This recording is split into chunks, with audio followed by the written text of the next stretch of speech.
बिस्मिल्लाहिर्रहमानिर्रहीम। अस्सलाम वालेकुम डियर स्टूडेंट्स, उम्मीद करती हूँ आप सब खैरियत से होंगे। किंगवे ग्रुप ऑफ स्कूल्स की तरफ से हम आपको ऑनलाइन लेक्चर्स भेज रहे हैं, जिसमें हमने जमात हफ्तम की जोग्राफिया को शुरू किया है। इसमें हम कर रहे हैं बाब नंबर 3, जो कि हमारे पास है कुर्रा हवाई का तारुफ, जिसमें हमने कुर्रा हवाई की तारीफ़ पढ़ी है और ज़िंदगी के लिए मुख्तलिफ़ गैसों की अहमियत पढ़ी है। हम इसमें कर रहे हैं मुख्तसर सवालात और उनके जवाबात। अब इसमें हमारा जो आज का सवाल है वो है दर्जा हरारत के लिहाज से कुर्रा हवाई को कितने हिस्सों में तकसीम किया गया।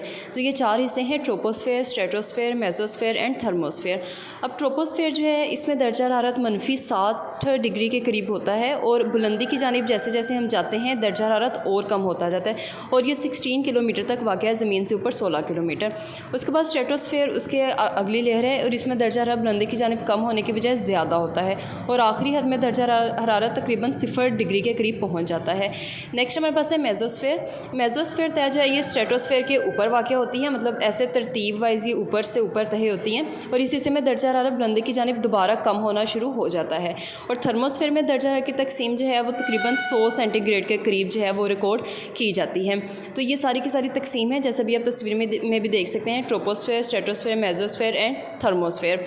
तो ये सारी की सारी तकसीम है इसकी और इसमें ओजोन लेयर भी पाई जाती हैं। तो ये आपका आज का काम था, आपने इसको अच्छे से याद करना है। Stay home, stay safe.